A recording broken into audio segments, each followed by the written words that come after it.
Good morning students, how are you. आप सभी बिल्कुल अच्छे होंगे, मुझे पता है।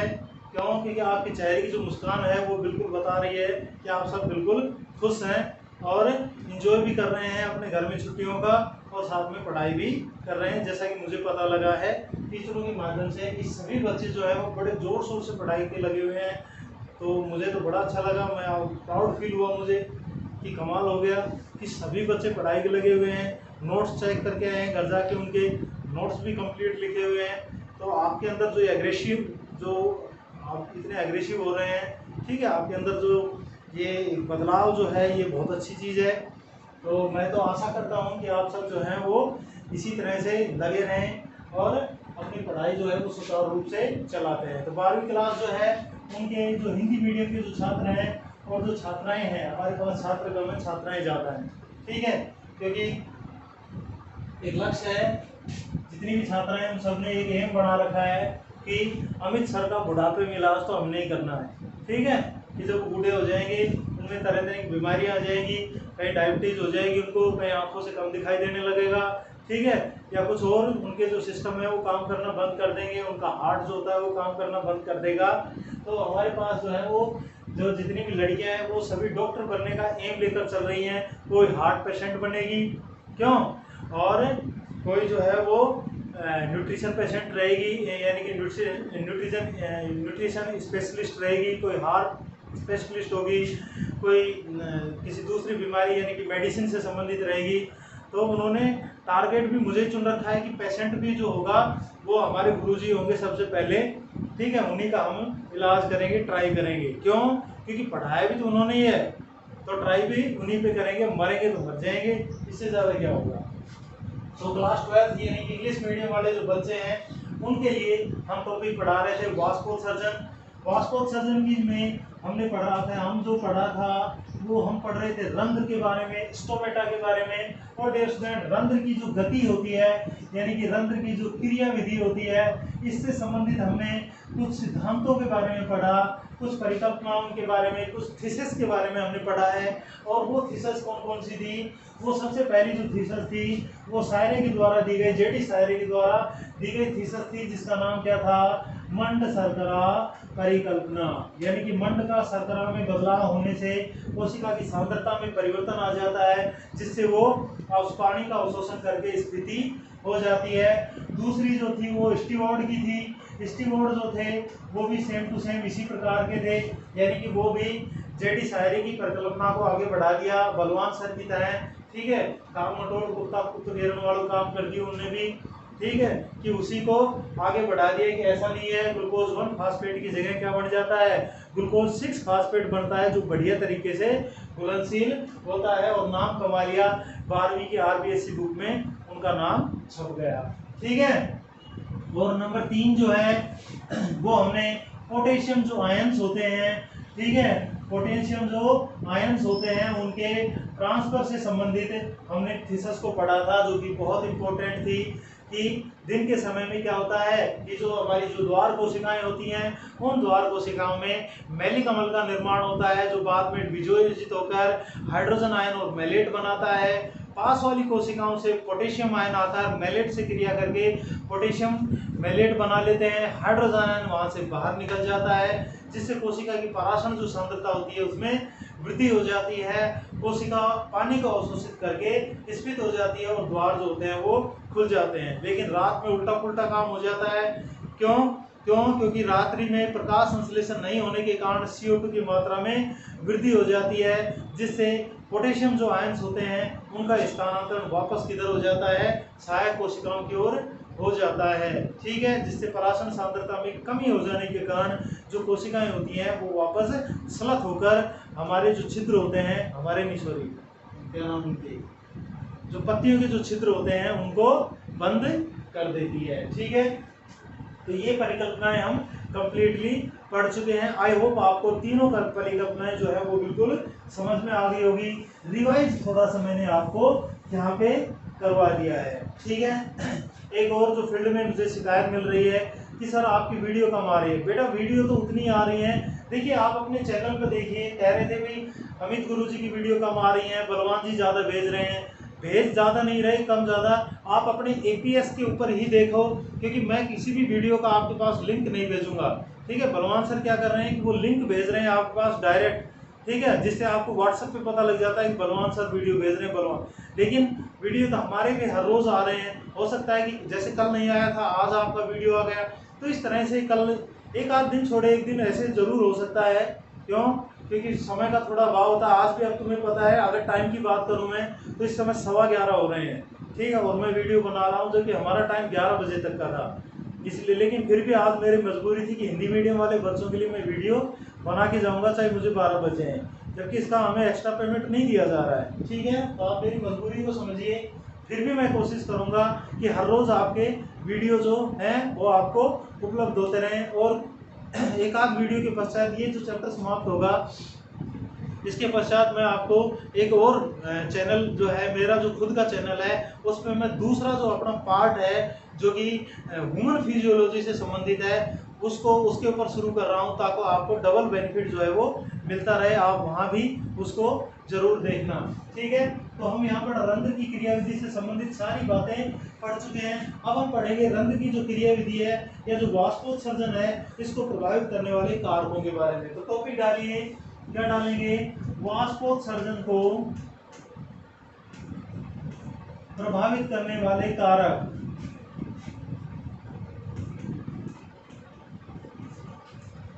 ठीक है, वाष्पोत्सर्जन को प्रभावित करने वाले कारक। ये वाष्पोत्सर्जन की जो प्रोसेस होती है उन्हें कौन कौन से कारक प्रभावित करते हैं? तो डियर स्टूडेंट, नंबर 1, पहला जो वाष्पोत्सर्जन को प्रभावित करने वाला कारक है वो है प्रकाश। क्या है? प्रकाश। और आप जानते हैं लाइट जब तक होती है तब प्रकाश की उपस्थिति में वाष्पोत्सर्जन की जो प्रक्रिया होती है वो दोनों रूप से, ठीक है,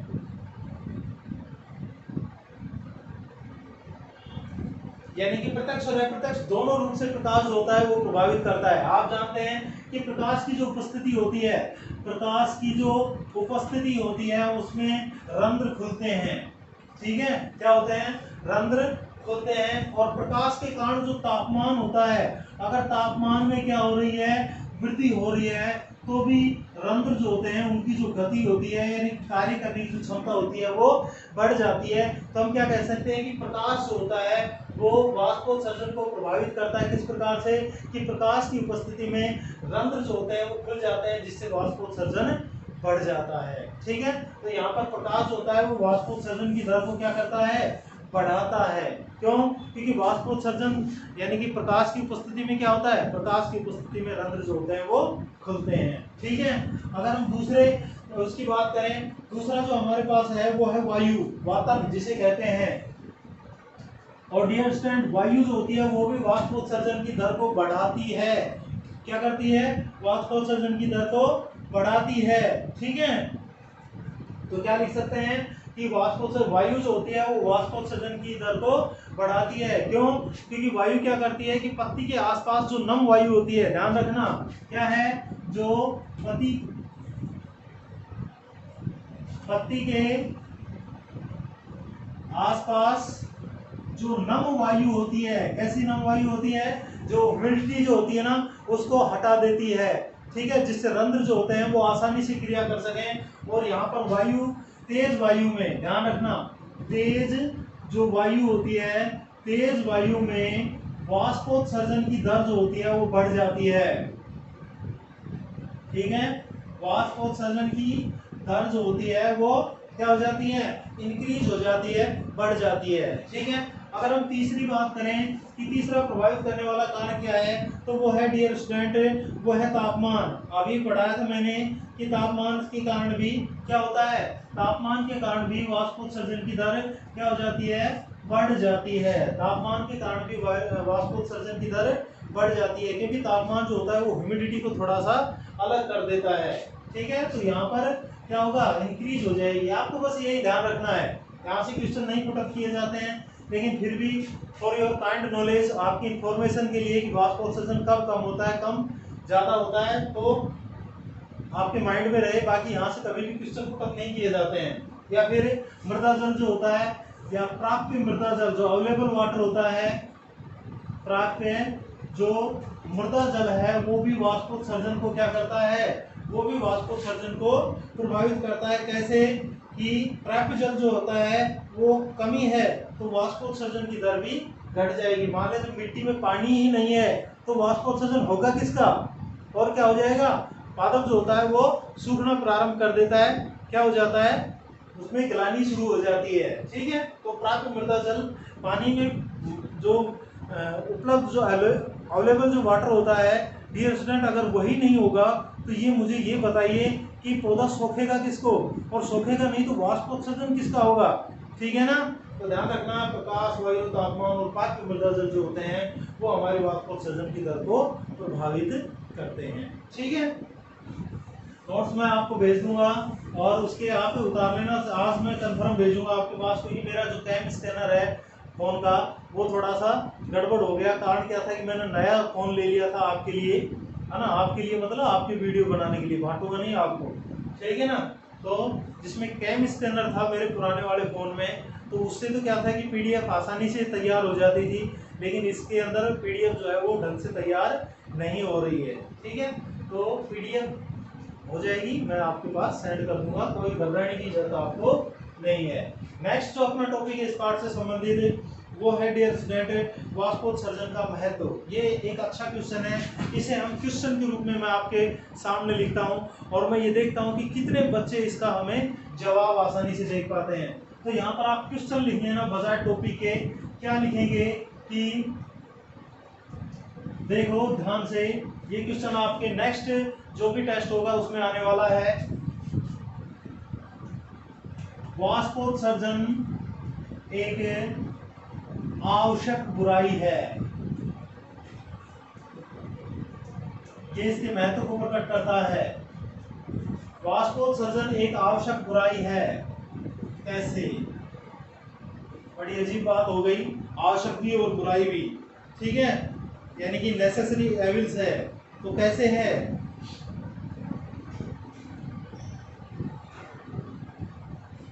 बड़ी अजीब बात है। तो यहाँ पर हम दो चीजों के रूप में पढ़ेंगे। वो क्या पढ़ेंगे कि सबसे पहले हम तो इसके महत्व के बारे में पढ़ेंगे कि वाष्पोत्सर्जन का डियर स्टूडेंट महत्व क्या होता है, क्या इंपॉर्टेंस है।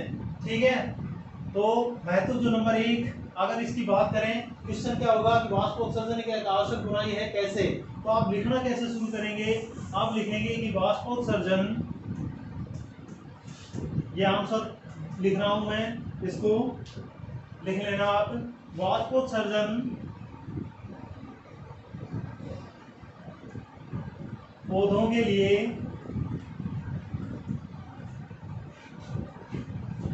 आवश्यक होता है,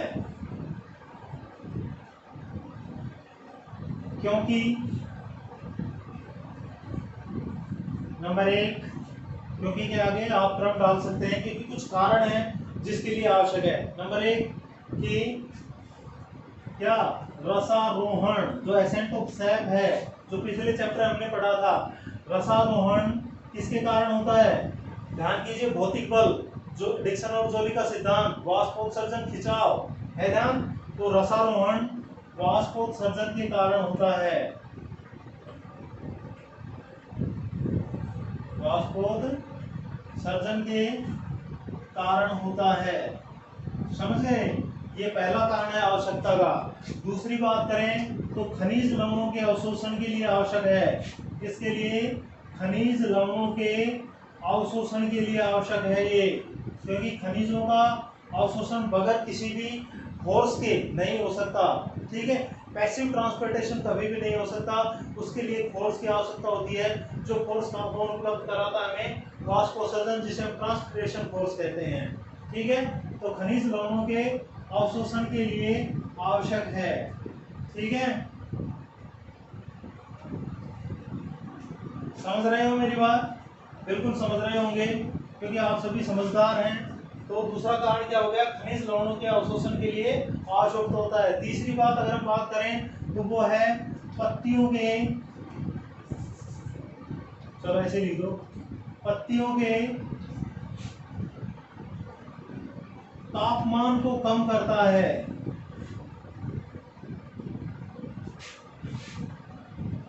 तापमान को कम करता है, क्योंकि आप जानते हैं कि पत्ती के आसपास जो होती है वाष्प का जब उत्सर्जन होता रहेगा, ठीक है, किसी की सतह के पास से अगर क्या हो जाएगी, अगर नमी बनी रहेगी, वाष्प का उत्सर्जन होता रहेगा, तो कन्फर्म है कि पत्तियां जो होती हैं उनके तापमान जो होता है वो कैसा रहेगा, थोड़ा बाह्य वातावरण से डाउन बना रहेगा। इसीलिए पत्तियां जो होती हैं वो कैसी रह जाती हैं, वो बहुत ज़्यादा जो तापमान टेम्परेचर हाई जो टेम्परेचर होता है उसमें, या हाई लाइट की जो प्रेजेंट होती है उसमें भी पत्तियां जो होती है वो अपने आप को बनाए रखने में, ठीक है, एक तरीके से क्या रह जाती हैं, बनाए रखने में कामयाब हो जाती हैं। और वो कामयाबी का जो श्रेय है वो किसको जाता है, वाष्पोत्सर्जन को जाता है। क्यों, क्योंकि पत्तियां जो होती हैं वो तापमान, जो पत्तियों का जो तापमान होता है उसको कम रखता है वाष्पोत्सर्जन, ठीक है। तो ये तो कुछ कारण है जिसके लिए ये क्या है, ये एक आवश्यक चीज है। लेकिन अब हम बुराई की बात करें तो नीचे लिख सकते हैं, लेकिन वाष्पोत्सर्जन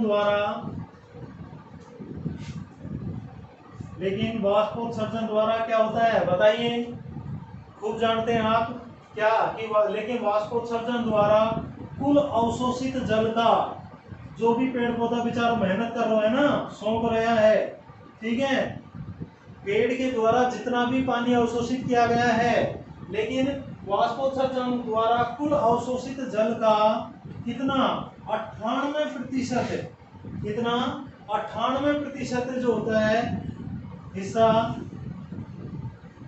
वाष्प के रूप में उत्सर्जित कर दिया जाता है वाटर फॉर्म में, ठीक है, हिस्सा वाष्प के रूप में क्या कर दिया जाता है, उत्सर्जित कर दिया जाता है या त्याग दिया जाता है, ठीक है। 98% किसे कहते हैं ये तो आप जानते हैं, ठीक है, इसलिए इसे बुराई भी कहते हैं, क्योंकि कुल अवशोषित जल का ये क्या करती है 98% वेस्ट हो जाता है, कि 2% पौधे की मेटाबॉलिज्म की जो प्रोसेस होती है उनके अंदर काम में आता है। तो ये क्वेश्चन है, इसको आप नोट कर लेना अच्छी तरह से।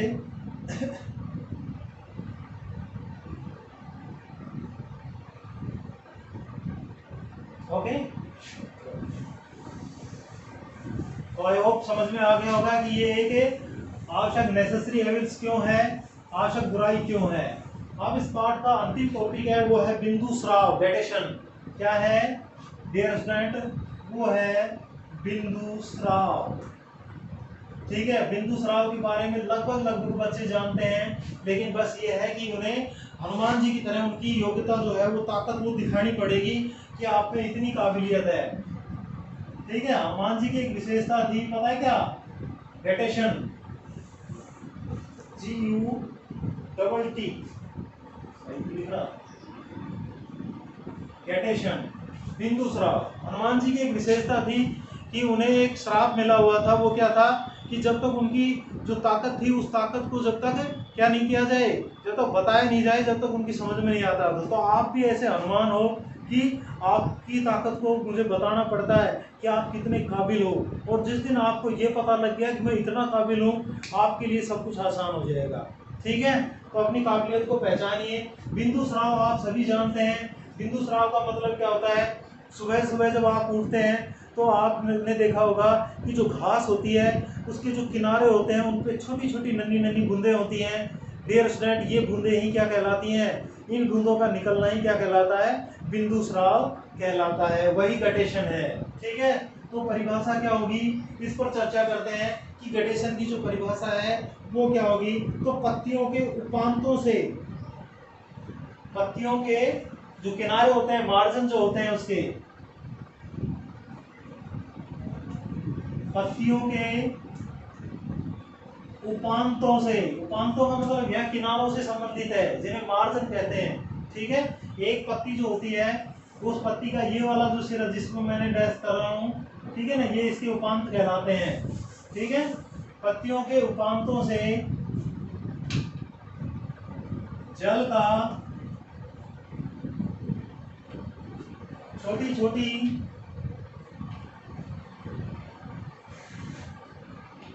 बूंदों के रूप में स्राव होना क्या कहलाता है, बिंदु स्राव यानी कि गटेशन कहलाता है। क्या कहलाता है, गटेशन कहलाता है। ठीक है, अब ये गैटेशन की जो प्रोसेस होती है ये क्या होती है कि जल की जो ये हानि होती है, सिराओं के जो अंत होते हैं, जो एक जो पत्ती होती है, देखिए इधर, अगर इसका हम कारण बताएं कि गैटेशन का कारण क्या है, ठीक है, तो उस पर अगर हम चर्चा करें तो डियर स्टूडेंट, गैटेशन जो होता है उसका अगर हम कारण करें तो आपसे पूछा जाए कि गैटेशन का कारण क्या है, तो आप लिखेंगे गैटेशन का कारण मूल दाब होता है। ठीक है, ये लाइन आप याद करें, लेकिन अभी नहीं लिखेंगे, ये मैंने आपको बताने के लिए बताया है कि गैटेशन यानी कि बिंदु स्राव का कारण क्या है। तो बिंदु स्राव का कारण क्या होता है, मूल दाब होता है। लेकिन आप पहले प्रोसेस के बारे में पढ़ते हैं कि बिंदु स्राव होता कैसे है। कि पत्तियों के जो उपांत होते हैं, जो किनारे होते हैं, उनके ऊपर जो वेन्स होती हैं, जो सिराएं होती हैं डियर स्टूडेंट, सिराओं के अंत पर जो सिराएं जो होती है ना, उनके उपांतों तक वो जाती हैं। देखो जैसे मान लीजिए कि ये हमारी पत्ती हो गई, ठीक है, और ये सिरा हो गई और ये यहाँ तक जा रही है, ये उपांतों तक जा रही है ना, यहाँ तक। देखो इस तरह से ढांचा बनता है पत्ती का, समझ रहे हो नहीं आप? ये जो सिराएं हैं ना, इन सिराओं के जो अंत होते हैं ना, जहाँ पे जाती हैं, यहाँ पे ये मैंने बनाए हैं जो, ठीक है डियर स्टूडेंट, ये जो अंत होते हैं यहाँ पर क्या पाए जाते हैं, छोटे छोटे छिद्र पाए जाते हैं। ठीक है, तो क्या लिखेंगे कि पत्तियों में पाई जाने वाली जो वेन्स होती हैं, जो सिराएं होते हैं, उनके अंतिम सिरों पर क्या पाए जाते हैं, उनके अंतिम सिरों पर छिद्र पाए जाते हैं। और डियर स्टूडेंट, इन छिद्रों को हम जल रंध्र कहते हैं। क्या कहते हैं ये छिद्र, क्या कहलाते हैं, ये छिद्र कहलाते हैं डियर स्टूडेंट जल रंध्र कहलाते हैं। क्या कहलाते हैं, जल रंध्र कहलाते हैं। और प्रत्येक जो जल रंध्र होता है उसके ऊपर एक क्या होता है, जैसे जो भी जल रंध्र बन गया, ठीक है, जैसे पत्ती का मान लीजिए ऊपर का सिरा है, ये इस तरह से,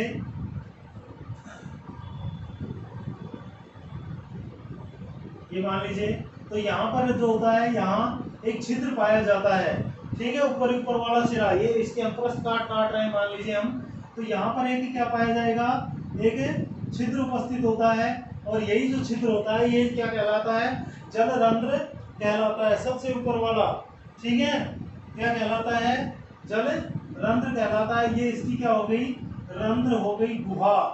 ठीक है, और ये इसके चारों ओर क्या हो गए, कोशिकाएं हो गई, बहुत सारे प्रकार की कोशिकाएं पाई जाती हैं, अंतःकोशिकीय, फिर वाहिकाएं वगैरह होती हैं, ये सारी चीजें आपस में इनसे जुड़ी हुई होती हैं। जैसे कि मान लीजिए इसके पश्चात यहाँ पर इस तरह की कोशिकाएं नजर आएंगी आपको, ठीक है, इसके पश्चात इस तरह से जाइलम आ जाएगा, जाइलम की वाहिकाएं और वाहिनिकाएं आ जाती हैं जो वेन से हो रही हैं। ये जो कोशिकाओं का इसके चारों जो डियर स्टूडेंट समूह पाया जा रहा है ना रंध्र छिद्र के, ये जो होता है ये एपिथेम कहलाता है। क्या कहलाता है, एपिथेम कहलाता है। ठीक है, और ये हमारी वाहिनिकाएं होती हैं। ठीक है, एक पत्ती की आंतरिक संरचना जब हम देखते हैं तो कुछ इस तरह का हमें वो चक्र नजर आता है। तो ध्यान रखने की बात यह है कि जल की जो ये इस तरह की जो बिंदु स्राव के रूप में जो जल की हानि होती है, वो पत्तियों की जो अंदर जो सिराएं होती हैं उनके अंतिम सिरों पर पाए जाने वाले छिद्र, जिन्हें जल रंध्र कहा जाता है, उनके द्वारा होती है। ठीक है, और ये जल रंध्र आपको नजर आ रहा है, ये रंध्र की गुहा नजर आ रही है। इस गुहा के चारों ओर स्थित जो मृदुत की कोशिकाएं होती हैं ये एपिथेम होती हैं, जिनके अंदर क्या होता है डियर स्टूडेंट, जिनके अंदर क्या होते हैं, अंतराकोशिक अवकाश होते हैं। इन्हीं अवकाशों से ये जो हमारी, मैं इस तरह से वो कर रहा हूँ इनको, ये जो हमारी वाहिकाएं होती हैं, ठीक है, इनसे जो जल होता है वो इन रंध्रों से माध्यम से कहाँ पर पहुंच जाता है, रंध्र गुहा तक पहुंच जाता है। ठीक है,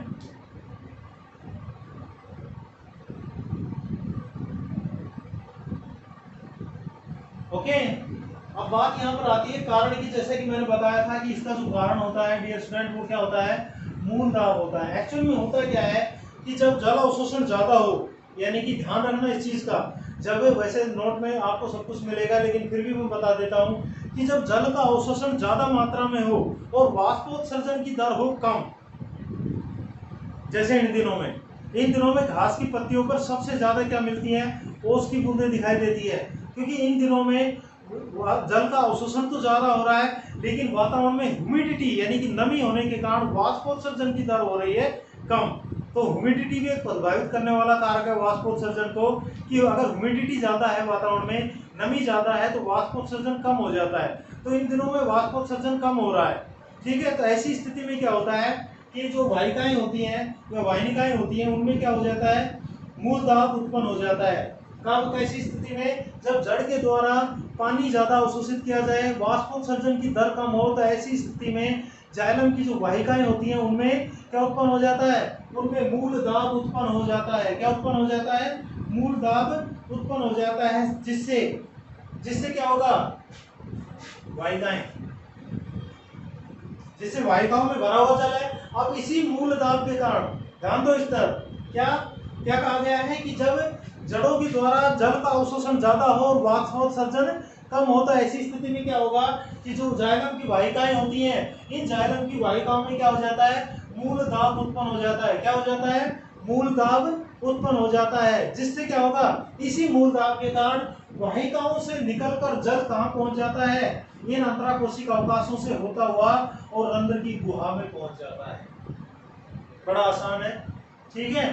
क्या हुआ, इसी मूल दाब के कारण क्या हुआ, इसी मूल दाब के कारण वाहिकाओं से जो जल है वो निकलकर अंतराकोशिक एपिथेम की जो कोशिकाएं हैं, इनके अंतराकोशिक अवकाशों से होता हुआ रंध्र गुहा पर पहुंच जाता है। कहाँ पहुंच जाता है, रंध्र गुहा तक पहुंच जाता है। और यहाँ से छिद्र के माध्यम से, जो रंध्र छिद्र होता है, उस रंध्र छिद्र से क्या हो जाता है, बाहर निकल जाता है और पत्ती के किनारे के ऊपर बूंद के रूप में आकर इकट्ठा, बहुत ज्यादा तेज नहीं कूदता, बिल्कुल धीरे धीरे, जितना दाब है उतना ही कूदेगा, ठीक है ना। तो आई होप आपको बिंदु स्राव समझ में आ गया होगा। पीडीएफ में आपको भेज दूंगा जिसमें आपको नोट करना है, ठीक है। डियर स्टूडेंट, ये हमारा चैप्टर था। आई होप आपको ये चैप्टर जो है वो बिल्कुल क्लियरली समझ में आ गया होगा। इसके हमने 4 ही वीडियो बनाए हैं और चारों वीडियो में इस चैप्टर को हमने कंप्लीट किया है। पीडीएफ आज मैं आपके पास इसकी भेज दूंगा, चाहे कैसे भी मैं भेजूं, ठीक है। आई होप आपको ये टॉपिक बिल्कुल अच्छी तरह से समझ में आया होगा, पीछे के टॉपिक भी समझ में आएंगे।